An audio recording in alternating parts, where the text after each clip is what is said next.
My goodness me, we're back once again here on a Friday deadline stream. And I gotta say, you're looking very fresh today, Ben. New haircut, freshly shaven. But as always, before I get into things, how are you doing today, Ben? Uh, Thanks of at the top of the bill anyway. Thank you for that, Jason. I'm being distracted here. Deadline day, FPL deadline, transfer deadline. It's all gone a little bit off, and it's a bit manic at the moment. Press conferences still happening. So I'm not going to miss those. I'm going to, hark back to those Saturday morning deadlines. It's a little bit more sedate. We can take our time over these press conference reviews, these live streams. But at the minute, it's just absolutely manic. We've got news coming in all of the time, transfers which are, could affect lineups this weekend. We've just heard from Eric Ten Hag. Loads of information, players coming in and out. So it's a bit of a minefield. I'm going to try my best to keep on top of it, and we'll see what happens. Fingers crossed. Yeah, goodness me, it's probably one of the busiest days in the year for us because it's deadline day and deadline for the Premier League in terms of getting teams ready. So much, you do so much, Ben. And just before we get started in terms of the broadcast, just want to remind people, obviously there's going to be a lot of breaking stuff. We will try to keep as up to date as much as possible, but if you do have any kind of injury news or kind of wanting to stay up to date as much as possible, head over to the Premier Injuries website. I've got it up here on screen. Really intuitive and easy to use. Everything is listed alphabetically, just like we do with the broadcast. We go through everything alphabetically there. But let's go over then to the team news, and I guess like you say, Ben, it's working document. There could be injury news, but there could be transfer news as well, so just keep up to date as much as possible with me and Ben on Twitter, obviously at Ben Dinnery, to check him out. But yeah, Bournemouth first, the Cherries. I guess the questions now will be injury news plus transfer news. Yeah, so we haven't actually. Oh, this news just coming in now from the Cherries camp from Antonio Areola with regards to updates. I'm not expecting any of those players who've been sidelined long term to be really pushing in contention for this weekend. It's probably going to be sort of game week 5 onwards. Lewis Cook was a player that has returned to the squad. The Cherries obviously played in the Carabao Cup midweek. I think there were 7 changes there. The likes of Philip Billen, Rothwell, Aarons, and Lloyd Kelly were the only players to retain their places in the team. So I haven't made too much of a rotation around this Bournemouth lineup. There's a couple of players who are maybe on the fringes of that, fairly interchangeable, Senesi being one of those. But as it stands, I'm going with this Clivert as well on the left ahead of Jaden Anthony. And we've got a lot of messages here already, Ben. Mary says hello. John Dre was early. He actually messaged before the stream even went up. Cedric says greetings and salutations. Brian says looking very fresh, Ben. So people are noticing that you're looking very good. 10 out of 10, Ben. Neil Mapai, he says John Dre is right. I am a little bit out of focus. I don't know why my camera has done that. So we will get on to Brentford news in a little bit. Just as always, we go through everything alphabetically. Now, Arsenal up next, the Gunners. There's an update, I guess, on Eddie Nketiah, but also, I guess, across the team. Is it kind of hard to pick this 11 as well? Because, will they stick with this back 4 or 3 or with the inverted wing backs? What's happening with Gabriel? There's a lot of kind of questions around this squad at the moment, isn't there? Absolutely. And we've had this conversation, Jason, about potentially how Mikel Arteta could look to set up his team following that disappointing result last weekend against 10-man Fulham. Of course, that was a 2-2 draw. He seems to be stuck and rigid with this Thomas Partey at right back. Is that because Gabriel's had his head turned and potentially he's been earmarked for a move? Well, I had heard the Saudi Pro League, but also in some quarters mention of Real Madrid. Does he change that back up again? We have the return of Takahiro Tomiyasu, who could come in there as well, that natural right-sided player? Are we trying to shoehorn in some of them new signings? And that's maybe just unbalancing the team a little bit. Now, Declan Rice should be he is the shoe-in and that anchor player in the midfield. But the discussions, a lot of the things that I'm hearing is really about Kai Havertz, and the Arsenal supporters that I have spoke to believe that, he's the one that's really knocking this team out of kilter, and they're not really too keen on him actually being in that starting 11. It's a difficult call. I'm just, I'm thinking maybe Mikel Arteta, being stubborn, will stick with his guns. On the left-hand side, Zinchenko, we hope, I think, is probably fit enough now. He's had a couple of weeks on the training pitches, but it was Kiwori who started last weekend. I just think Zinchenko's probably there or thereabouts, but may not complete 90 minutes. Yeah, it's a really difficult one. I think Arsenal are almost slipping into that kind of Pep territory where we don't know. I've kind of said this a few times now. It's Ødegaard, but he always comes off early, and then it's Saka, who are kind of the set in place players. But everybody else seems to potentially be rotational, and we shall see. I don't see myself. This is just opinion. Gabriel, the centre back. People are saying, "Are we talking about Jesus? We're talking about the centre back." I don't see him going to Madrid or anywhere because it's just too close to the end of the window. I think Arsenal want to keep him. In terms of it, we've got a few questions about Arsenal. Jandre says, "Is Gabriel Jesus, striker Gabriel? There's so many Gabriels in the Arsenal team. Is he not back yet?"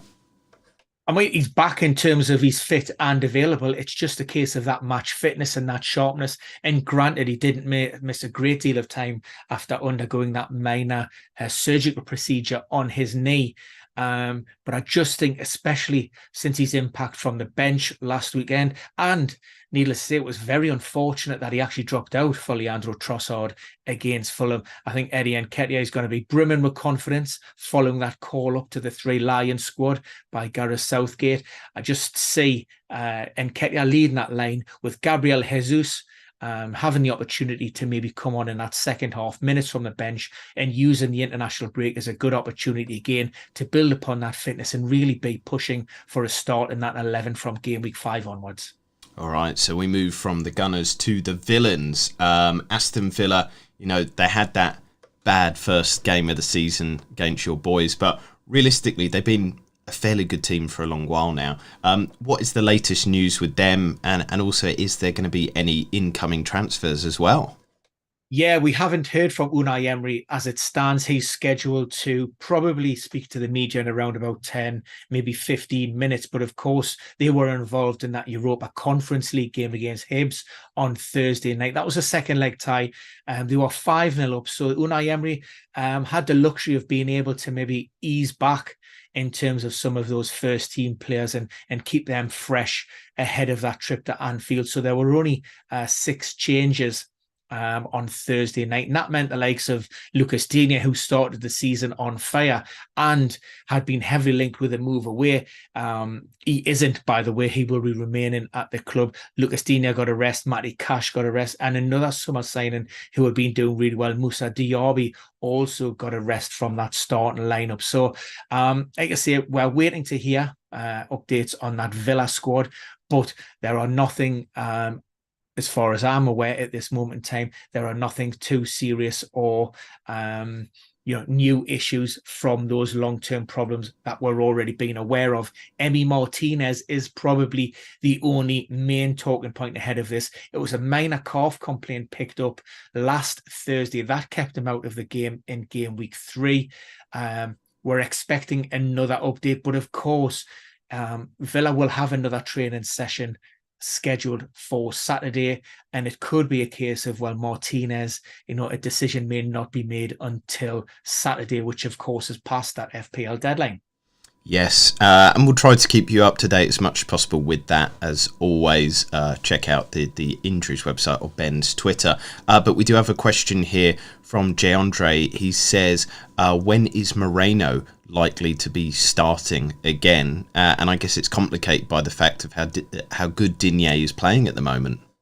Yeah, absolutely. Always difficult with long-term injuries, and probably even more so when we're talking about the hamstring. We know high recurrence, high re-injury rates, and within that first sort of 28-day period, that's when players are more susceptible to suffering a setback. But yeah, like you alluded to there, Jason, this is going to come down to, Lucas Digne and how he's playing and how Villa are playing. I think first and foremost, we need Alex Mourinho to get fit and to get in a position where really he can push competitively. Now, he will be integrated within the team slowly. He may have some behind closed doors games and potentially some games with the under-21s first. But as, really pushing for a start in that first team, difficult to say. I don't expect that maybe to happen until maybe late September or maybe even going into early October, providing, like I say, Lucas Digne stays fit and healthy in it. And also it depends on how Unai Emery maybe wants to set up his team. He can go with a 4-2-3-1, maybe Torres going out there, or as he has been going in recent matches, maybe potentially with a 3-5-2. And that's really pushing the likes of Lucas Digne and Matty Cash a little bit higher up the pitch. Yeah, and this is the thing as well that, you and I have discussed many, many times. It's, just because it almost goes with the Gabriel Jesus thing as well. Just because they're back, they're on the pitches, doesn't mean that, that they're ready. And the other thing as well is the return to play doesn't mean return to performance. So it's going to be a while for Moreno, because he's been out for quite a while as well, to get that match sharpness as well that is kind of essential. So for a long while, probably Digne is nailed in the team, like you said, unless he gets injured or there is an emergency situation. Now, we did have a question on Brentford, I think. So if anybody wants to repeat that question, put it in the comments. But yeah, what is the latest with the Bees? They've had a pretty damn good start to the season. They're playing very good football. Yeah, they have, and generally their injury situation is fairly good. We have heard that Mikkel Damsgaard in the just there breaking news, that's an adductor issue. He picked that up playing for the under-21s, trying to build fitness. Now that injury is certainly going to keep him out of game week 4 and also those upcoming international games for Denmark. And I think they're scheduled to play Newcastle in game week 5. So that's a target for Damsgaard at this moment.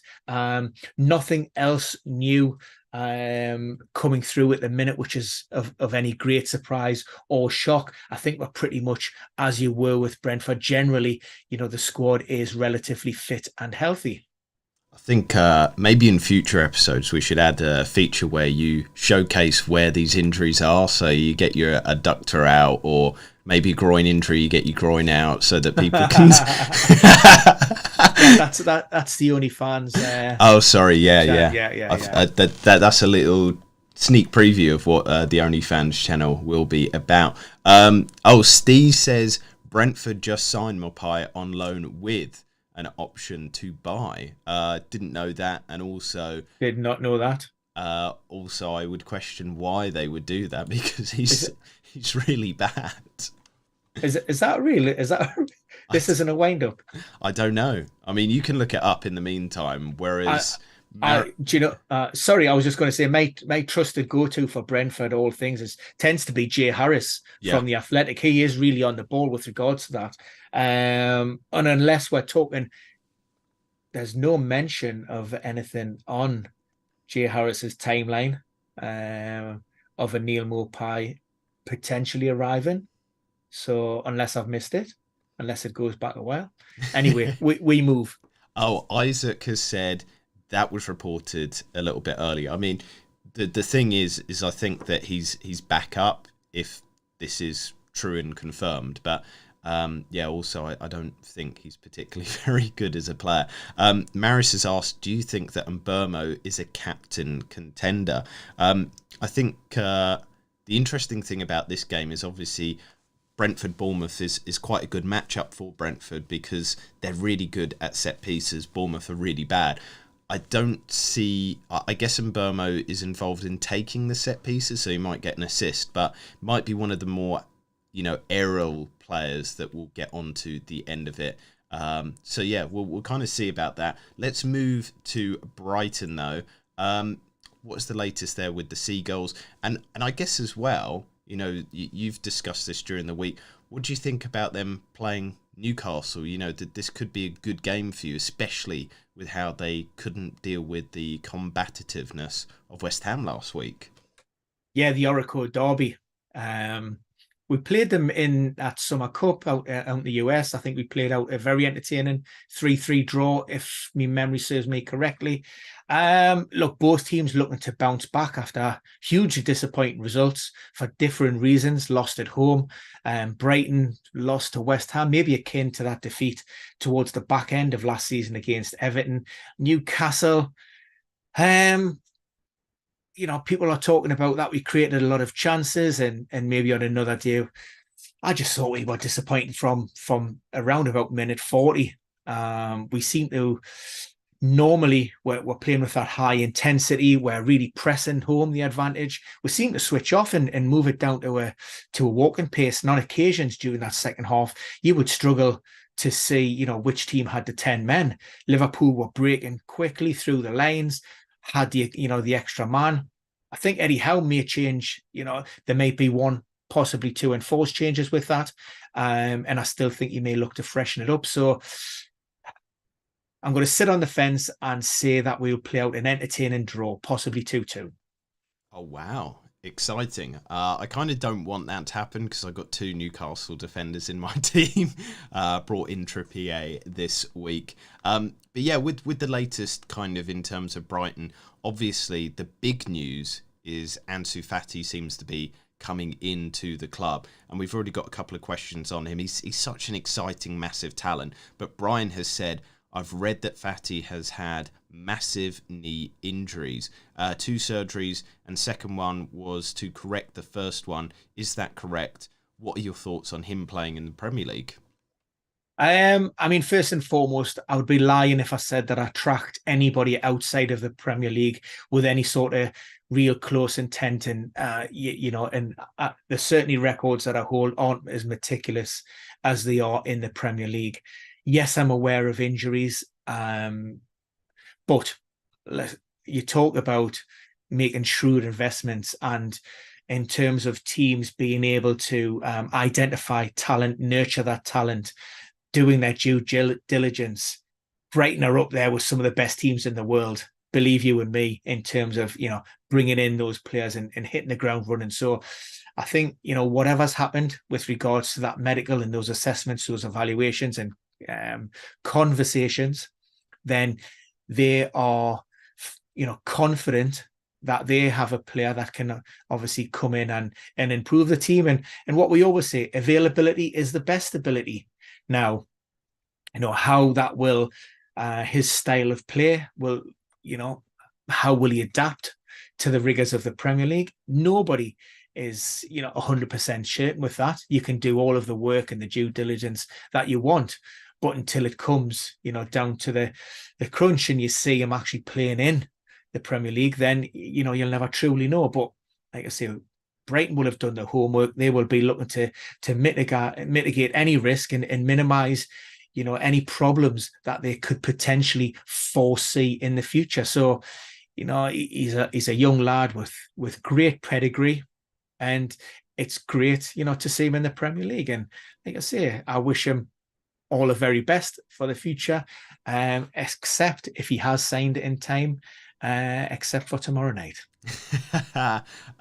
So we've got a question here as well. Samir says, Ben White or Estupiñán for this week. Ben, what's your thoughts on that? I don't trust Arsenal in terms of that defensive backline. Like I say, we go back to, square pegs and round holes, maybe with Thomas Partey. So, and I do expect Newcastle to score, but Estupiñán offers you more attacking threat. He's got a higher ceiling in terms of what he brings to that team offensively. Now, if Newcastle are out with maybe Sven Botman, then there might be a little bit of a reshuffle there from Eddie Howe, which of course, then may take a little bit of time to settle in, because that back four has been, our rock, our base, our foundation for so long now that, anybody coming in may just take a little bit of time to adjust. But you have made the kind of shrewd signings. I guess Livramento's a little bit harder because he's coming back from the ACL, but Hall I think would be a nice fit in there, and maybe push Burn into the central. I don't know your thoughts on that, but I guess the other thing as well is just kind of comparison. It's disappointing as an Arsenal fan. We keep having good kind of underlying defensive data, but there's just too many kind of moments, I guess, with the sheer dominance of the ball, and there's moments where they switch off. It's quite disappointing, especially last week against Fulham. Let's continue though, and let's get on to Burnley. Just a quick one. I'll just touch on Danny Welbeck out with a muscle injury. That's why we have Evan Ferguson starting. And for those João Pedro owners, that should be pretty good for him actually getting a start this weekend. There you go. Burnley, not one that I think massively we're too interested in, but yeah, just quickly, go through them. Yeah, Vincent Kompany always plays his cards very close to his chest. One slight doubt here would be new signing Aaron Ramsey. There was some suggestion that he limped off in the Carabao Cup midweek, so he might be the doubt here. Otherwise, I think I've more or less covered everybody who is considered a doubt. Now up next are Chelsea. I think one of the problems here is do you see a repetition of last season with increasing injuries? It's well documented the issues that they had, but also the problems behind the scenes. Or do you just think it's that kind of high variance at the start of the season where you get a few injuries? But what is your opinion on that? Yeah, I mean, I haven't looked at the numbers thus far. I typically tend to wait until that international break, until we've got a bit of a bigger data set. And then we can look at some season-on-season comparables. But what we do know over the last sort of 12 to 18 months with Chelsea, we have seen a team that, I suppose, under Bowley, he radically change the medical department. There was some really well experienced and really good guys in that department there. New coaching, new methods, new philosophies, new managers, new players, and all of this has sort of culminated and created that perfect storm. And we've seen incident rates spike and almost double under Tuchel and then Potter, and then that continued under Lampard. So we'll see with Mauricio Pochettino. We do know that he loves his players to be fighting fit. There will be no stone left unturned when it comes to the physical improvements that he wants them to make. So there is always going to be a period of adaptation. Again, like I say, a new manager, a new style, a new way of playing, and you are going to pick up problems along the way. I mean, everybody talks about this Chelsea injury list, but if you do look at that, a few of those are certainly long-term injuries that were carried over. Then you've got the players who inherently, the best indicators of players picking up injuries is what's happened previously, and you're going to be more susceptible to suffering setbacks. So then you can look at, Reece James. Then you've maybe got the more unfortunate injuries with Chukwuemeka and also Ekunku, so you need to look at each injury in isolation and the mechanisms and around that before you start making, I suppose, generalizations about the current injury situation in, particularly in Chelsea, because look, it is a contact sport. And yes, on occasions you can write some of those injuries off just being, down to bad luck. So just continuing the analysis of the team, we've got quite a fair few questions on Reece James. When is he likely to be back? Should people have Gusto in their team or not? Because is it basically a wasted transfer because he's gonna? Sorry, John Dre sent in a message. He said, "Who is Chukwuemeka?" You tried to pass that one off, didn't you, Ben? I got it right. Everybody else, it's not my problem if you've got issues with your with your headphones. Yeah, that's it. But we'll get back to the discussion point, Reece James. When is he likely to be back? Look, there's nothing, definite with the Reece James return. There never is. we're targeting game week 5, possibly game week 6, but it's one of those ones where, you're not going to, draw that line in the sand and give him a 100% definite return. He's had so many injury problems over the last few seasons. It would be foolhardy, to say that he'll definitely will return, because there's always there seems to be lots of niggles and setbacks and ailments along the way. But all being well, he should train over the international break. And like I say, maybe game week 5 or game week 6, potentially. We've got a suggestion here, Ben, in future. Obviously you've got fantastic pronunciation, but people aren't hearing. But they said, call him Chucky. That's what the Chelsea fans call him. So that will help you out. Chucky works for me. That does good. Just interesting with this kind of lineup here, Ben. Is this what you're thinking is going to happen with Fernandes on that left-hand side, or is this just kind of a work in progress as well? Yeah, I mean, I had Gallagher there last weekend, but I've seen, the heat maps, and it was Fernandes who played in that more advanced role.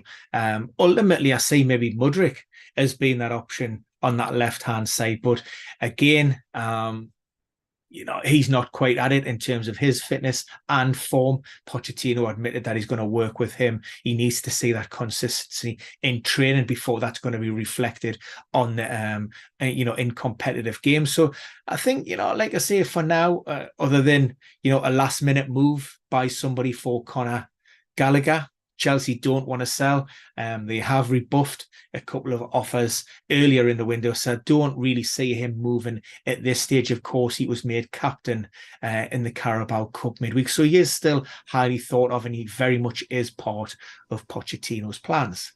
Humongous, very great name there. He says, great website, guys, been using it for years. Fantastic to see you, Hugh. Hope you're all living large at the moment. Crystal Palace, what is the latest with the Eagles? Yeah, I have heard from Roy Hodgson. One talking point was with regards to the arrival of Dean Henderson, goalkeeper from Manchester United. However, he did confirm that Sam Johnson will start this weekend. Another potential discussion point will be around maybe who is to lead that Eagles attack. We have Odsonne Edouard as it currently stands, but Jean-Philippe Mateta got himself a hat-trick midweek. Now, there was, again, some talk that he maybe was potentially linked with a move away after that hat-trick, and maybe a few other things. I'm now hearing that he will be offered a contract extension. Now, like I say, this is a 50-50 call. I'm really not sure. If it was me and I was manager, I think I would take the risk and I would throw him in there. You want to play your strikers, when they have that confidence, and he'll be in no better place after scoring 3 goals, regardless of the opposition. But, I'll leave that call up to anybody else if there is indeed any interest in those Crystal Palace forwards from a fantasy perspective. What is the latest with goalkeeper Guy Tita as well? Is that situation resolved? Has it moved along at all, or is it still, up in the air? Yeah, I think the long and the short of it was local reporters suggesting that they don't really know what's happening with Vicente Guaita as it currently stands. I mean, he's been a long time servant of the club, again, highly respected. So there may be some kind of agreement in place that maybe allows him to leave, or does he move to a coaching role? And because, look, he's dropping down the pecking order now, and he's at that stage of his career, where he has decisions to make. So, it's Johnson and Henderson as it currently stands. If there's an injury, then maybe he can be called upon to back that up. We've got another interesting analysis of your pronunciation of the goalkeeper's name. Which one? Gaita. Yeah, they said that Vicente Guaita is how you pronounce it. I'm not having anybody tell me any different. Maybe is it the way that I said it, because they're saying it was the way you said it. You said they said Guy Tita. Was you? Was that me? You. Okay, hands up there. That was my pronunciation. Yeah, you absolute amateur. It's Vicente Guaita. Is, if I know one name, it's that one. Well, you didn't. I mean, I'll hold my hands up. The rest, garbage. You did. Yeah, people are now saying it. Ben nailed it. No, that was your pronunciation. I apologise. Let's continue. Michael Elise, what's the latest on him? When's he going to be back in the team? Surgery on his hamstring again. Same as what we were talking about before. Very difficult to give a definitive timeline. At best, I think we're probably looking back end of September. But that's in and around sort of training. We need to see him with the squad.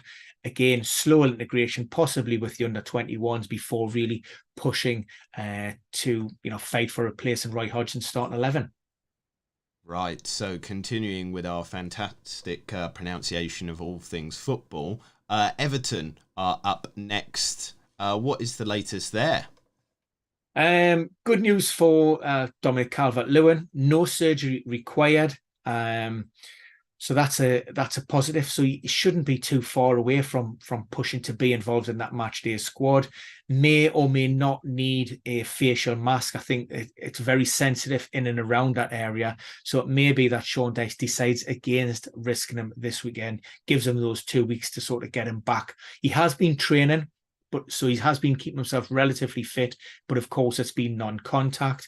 I've opted to go for Beto in attack, came off the bench midweek, scored a goal, and really sort of laid down a marker. Now it's time for Sean Dyche to gamble. Everton, bottom of the league, they haven't scored a goal. If you put him in, and that then frees up Dan Juma to go on the left-hand side, although Dwight McNeil isn't too far away, but not in a position to start just yet. Brian said DCL is hexed. He's got, some magic on him at the moment that he just can't get fit at all. It's quite sad, really. But let's move from Everton on to Fulham. Potential. I don't know if the confirmation has come through from somebody like Fabrizio Romano, but looks like the central midfielder Paulinho. Is that how you say that? I'm now scared to say any foreign. João Palhinha. There you go. He's likely to leave the club with so many issues already. They're conceding lots of chances. They've lost Mitrovic. Not a big fan of Jimenez. I'm thinking this might be a bit of a struggle this season for the Cottagers, but is their injury news going to hold them back as well? Yeah, this is a bit of a difficult one. So Fulham gave Palhinha permission to travel to speak to representatives from Bayern Munich. So it looks as if he could be joining Harry Kane out in the Bundesliga. Now for this weekend, we know that Andres Pereira still isn't 100% in terms of that fitness. He's working his way back following ankle surgery. So you've got somebody in there who, again, like I say, it's questionable whether he can perform optimally for 90 minutes. Tom Kearney picked up a minor knock in the Carabao Cup midweek as a player who could potentially play in there, but he's a big doubt. And also Sasa Lukic, he's definitely out of the game and already flagged as a concern ahead of game week 5. So short term, that Palhinha transfer may be more of an issue. Moving forward, there's a little bit of depth. I'm not going to say too much strength, but depth within that Fulham midfield. Harrison Reed was linked with a move away from Craven Cottage, but I think Marco Silva basically poured cold water on that, and he's not going anywhere. So from Fulham, we get to Liverpool. Again, one of those teams that it's been fairly hard to predict. But also there is, I think, again, transfer news that Ryan Gravenbeck is joining the club. I think that's a massively good signing there. But will that be completed in time? I guess he has to get integrated into the squad and all the paperwork. Is he likely to play at the weekend? I mean, there's a lot of smoke and mirrors, isn't there, around, on transfer deadline day. Of course, Jurgen Klopp wouldn't comment during his pre-match press conference around about 9:30 this morning. Now, for incoming players to be registered in time and considered for game week 4, all of that has to be done by midday. So whether that's happened or not, I'm not quite sure. Again, he's not somebody that I would see would come, straight into that starting 11, particularly on the back of the performance at St. James's Park last weekend. Darwin Núñez, was a game changer. Felt as if he had a point to prove. Scored 2 great goals. Took them really, really well, as much as it pains me to say that. So that's why we have Nunes starting ahead of Diego Jota. Elsewhere, of course, the other big talking point from the game was a loss of Virgil van Dijk. Now, we know he will be out for a minimum of one game. I say minimum because it was a denying a goal scoring opportunity, which is a one-match ban. However, there has been a misconduct charge raised by the Football Association, and potentially that ban could be extended by maybe a game or even 2 games. So it remains to be seen. And following the injury to Abu Konate, who has been named in the French squad, by the way, but still no guarantees that he will feature for them. He is out of the game. So we see an unfamiliar pairing in the heart of defence with Joe Gomez and Joel Matip. Yeah, some people are saying, look away, Liverpool fans. That could be a recipe for disaster. We shall see. Marius says, Watkins brace loading. I think it's going to be a difficult game for the Reds at Anfield. Problem is they are very good at Anfield, and they seem to kind of go against the grain and get some really good quality performances there, maybe when they shouldn't. Jandre's especially excited because it's Luton next. What's the latest with the Hatters? Yeah, I'm really, really excited myself with this Hatters lineup. Should be a big game on Friday, of course. It's the first Premier League encounter at Kenilworth Road. So it will be jumping. Rob Edwards talked about the crowd creating a cauldron and using them almost as that 12th man to carry them over the line. In terms of availability in the squad, it's a 3-team long-term absentees. So don't see much change in that starting 11. I mean, look, you've got to hold your hands up. And, against Chelsea, they weren't great. But then again, when you look at the differences in terms of their budgets and what they have to work with, that result didn't come as any huge surprise. But like I say, it'll be different tonight at Kenilworth Road with that crowd jumping. And, Ross Barkley got his first start against his former club. So, yeah, it's good to see him back on the pitch. Looked fit, looked well. And I think he's going to be a big player for the Hatters. Now, a small club that not many people are interested in is Manchester City. We've done the big boys of Luton there. What's the latest there? And obviously, I'm going to preempt it before anybody else asks in the comments. Is Phil Foden going to play? Would you bet your house on it? So the issues with regards to Phil Foden last weekend were relating to a touch of gastroenteritis, and that hampered him up to the build-up to the game. And he wasn't quite 100% travelled separately from the group, but presented on match day down at Bramall Lane was fine, and that's why he was included in the squad. There've been no such concerns this weekend. So, given the way he started his campaign, and this really, for me, this is his real sort of standout breakout year for Phil Foden. This is where, he needs to get that regular football and he needs to be performing, and he should get that opportunity in the absence of Kevin De Bruyne. So Phil Foden certainly starts for me, and that would mean Jack Grealish moving out. The other talking point would be maybe the Ake over Akanji. Akanji is there or thereabouts. He isn't quite 100%, so that's why we've stuck with Nathan Ake.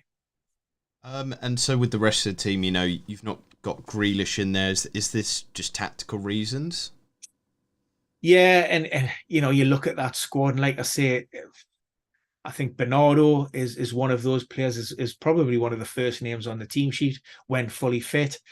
Alvarez has started the season really, really well. He is one that could potentially drop out for Grealish, maybe put Foden in that more central role and Grealish out to the left. We know that in that City squad, there's so much depth in it. You can only, say with any certainty there's going to be around about 7 or 8 players in, and then those other sort of maybe 3 or 4 players who are up for discussion, and depending on how they want to set up and depending on the opposition and those upcoming fixtures, that may decide on who gets the nod. We've got a question here. I don't know if we can really answer it because it's a bit of an in-depth one, and we don't have much time, but Henry has said, is Foden on the left as good for FPL as he is on the centre or the right? Difficult one, isn't it, really? I would have to go through the data, in all honesty, to see. In terms of the eye, I just think Foden is such a class act. Whatever position he's deployed in, you know, he brings everything to that City team, and he's really come to the fore in recent times. I mean, we've always known he's been a class act, but getting those opportunities on a regular basis and getting those minutes has always been difficult and always been frustrating from an FPL perspective. But like I say, I go back to the fact that Kevin De Bruyne is out and probably out until early 2024. So this is an opportunity for Phil Foden to really lay down a marker and, make that place in that starting 11 his own, wherever that may be. I think he's effective across, any of those three positions across that front line. I guess nobody's asked this, but John Stones, is he likely to return after the international break? He's there or thereabouts again, but he's a player again that has carried a few knocks and niggles and has these little bit of a setback, so shouldn't be too far away for this weekend, but unlikely to be risked in my opinion. Like I say, get those 2 weeks under his belt ahead of game week 5 and then pushing for a potential start. And finally, Alex has asked, do you think Akanji is 100% not going to start? I'm never 100% certain about any City player, but, based on the fact that what are we, match day 1 now? We are match day 1. He isn't quite there in terms of his fitness. And when you've got other options in those positions, i.e. Nathan Ake, then, we'll have to play the percentages and go with the Dutchman. Moving it to Manchester United, what is the latest going on at the club there? It seems like they've got a fair few injury issues at the moment. Yeah, there's a couple of talking points here. We've just heard from Erik ten Hag just before it came on, so this will probably one that gets updated. The two main topics of discussion will be who leads the United attack. And we have had confirmation that Rasmus Højlund has been training all week. We joined the group last Friday. So he's had a good week and he is in a position to start. Again, probably not complete 90 minutes, but given the fact that we haven't seen a great deal from Anthony Martial, and also Marcus Rashford wasn't, pulling down any trees when he was playing that striker's role, it could be Højlund that actually does start and makes his full debut this weekend. That remains to be seen. The also big talking point is maybe over who starts at left back. We know that Tyrell Malacia and also Luke Shaw are on the sidelines for a little while. So that prompted United to bring in Sergio Reguilon from Tottenham in on loan. The Spaniard has trained, and again, he is available. Victor Lindelof, for me, gets the nod over, say, Harry Maguire to replace Rafael Varane, who picked up that bit of a niggle last weekend. Yeah, it seems pretty worrying at the moment for some of those issues in Man United, on top of the fact that they just don't look very good either. It's not a great time. But let's move to Newcastle United. You guys are looking quite good. What is the latest injury news, though? Yeah, I think Eddie Howe, who's named the same side for the opening 3 games, I think he does sort of tweak his team. One of those potentially will be enforced, although he did go as far as to say that Sven Botman and also Joe Linton still have a chance of making the team, even though up until Thursday, neither had trained fully with the squad. They were both involved in light jogging. We've seen Sven Botman, that was a right ankle injury, awkward fall, looked probably worse than it was. There's a lot of swelling, a lot of bruising, but like I say, has an outside chance. Joe Lint was seen icing his left knee when he came off against Liverpool. For me, again, I'm going to play the percentages. That's why I'm looking to bring in 2 sort of players to replace those. That would be Sean Longstaff. Now, Sean Longstaff predominantly plays on the right-hand side, and Sandro Tonali, who has had an excellent start to his Newcastle career, he played a lot of time out in Serie A last season for AC on the left. So by him swapping flanks, that will accommodate Longstaff. In defence, there's a couple of options that maybe that Eddie Howe wants to look at. Jamal Lascelles, club captain, was somebody who could potentially come in, but I don't really see that.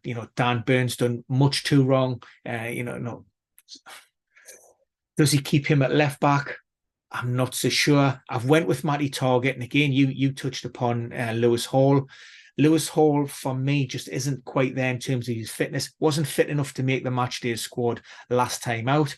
So the fact that he wasn't even included against Liverpool probably tells me that maybe at best, we're looking at a place on the bench. Matty Target has been linked with a move away. Eddie Howe does want him to stay, and maybe this is a little bit of encouragement that will help him, keep his mind on Tyneside and stay at least until January. And like I say, I think he's been very unfortunate with the injury and just the way that Dan Burn, took to that left back spot and with some of his performances.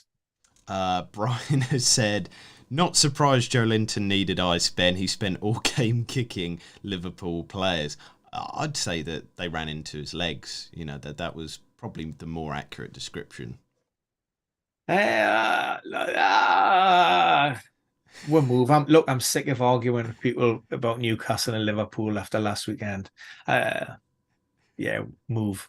Move. Okay. A lot of people are asking about Isaac. I am one of them because he's in my team. No chance of him starting, or is, like you said, you're playing percentages here. You think Howe will just freshen up the team? I mean, Isaac's in my team as well. And I'm really limited in terms of players with initial surnames beginning with I. So I am struggling here. So I'm stuck with Isaac. But I just think, he's done okay, but he wasn't great last weekend. And Callum Wilson from the bench, he's going to be asking questions with Eddie Howe. He's going to be asking, when's my opportunity? He's looked sharp. He's looked fresh from the bench. So I just think I can't see Eddie Howe changing his formation too much. So I don't think there's any chance of those two starting together. So therefore, Callum Wilson coming in and gets the nod over Isaac with hopefully, a decent run from the bench later on in the game. Now, I think the group are trying to upset you here. Maris has asked a few times, Ben, how do you fancy Newcastle's chances of getting out the UCL group? Do you know what? I couldn't care less. The reality, and this is me. I think Newcastle qualifying for the Champions League next year would be a greater achievement. I don't think we've got a big enough squad to be able to cope with the demands of playing high-level, top-level European football in the Champions League and maintaining that push for a qualifying place next season in the Premier League. Look, there's some big names. Maybe they're not the teams that they once were, but the names, certainly are still held in very high regard. Give me a couple of great nights on Tyneside, a couple of big wins, a couple of performances that get the crowd behind. And if we were to drop out of the Champions League group stage, you know what, then we're still well ahead of our time. And I'd still take the positives from that, as long as we could refocus and regroup and really push in the league next season, this season, and qualify for, the European competition next year as well. There you go. So let's continue. Move to Nottingham Forest. Not too much, I guess, on them. Although some people in the chat, again, Ben, you can check this out, but apparently Tottenham have made a bid, or it's been agreed for them to buy Brennan Johnson, and obviously you don't have him in the team. I guess maybe those transfer rumours decided your opinion there. Yeah, I think I had Brennan Johnson out of the starting 11 last week as well and dropped Ryan Yates into that. So it's a slight formational tweak. Johnson obviously started at Old Trafford, but this was all based around the Welshman being heavily linked with a move during the window. And yes, he has been within the last couple of hours, we've certainly found out that Brennan Johnson came out of Nottingham Forest team training today, and him and his representatives are travelling to Tottenham to negotiate a potential move to the London side. Oh, wow. We'll see about that. Not too sure if that's a good move, but Tottenham don't seem to do very many good moves. Maybe I'm going to cause a stir here in the chat as an Arsenal fan. Sheffield United up next. Not too much interest in them as a team. Just any highlights, Ben, or do you want to move on? Luke Thomas arrived from Leicester. Higginbottom says that, he's here to play, he's to push, he's not here just to make up the numbers. But Larouche gets the nod on the left-hand side. The other talking point, does Ollie McBurney come in and lead that Blades attack? He's certainly not ready for 90 minutes, but given his experience and his quality, I think he does start, and hopefully we'll get 50 to 60 minutes out of him after a foot injury kept him out for all of the close season, pre-season. Oh, we got a couple of questions swim back to Newcastle in terms of Sven Botman. I think you covered it a little bit, but people just want clarity on that issue. A major doubt. Hasn't trained with the team as yet, so any involvement is going to be a huge gamble. So for that reason, I've opted against starting him in the lineup. It really is just a small percentage. Typically when you talk about medical departments and decisions being made, if you can't train fully with the squad on match day 1, then you won't be considered. Of course, there's a session today, so we won't know until after the FPL deadline. But based on what we've seen over the previous 4 days, then I'm staking that he's actually going to miss out. So we're coming up really near to the end now. You've got to go soon, Ben. Spurs, any news updates on them in terms of injuries? Only Lo Celso is the latest player in the Tottenham treatment room, picked up a quad strain in the Carabao Cup. There was some talk that Richarlison may have picked up a knock, but everybody else who was involved in that game is fine, so the Brazilian should be okay. Ndogi went off towards the back end of the game last week. That was more of a precautionary measure. Again, he was included in the squad in the Carabao Cup, so he's fine. So yeah, not too many changes in this Tottenham team.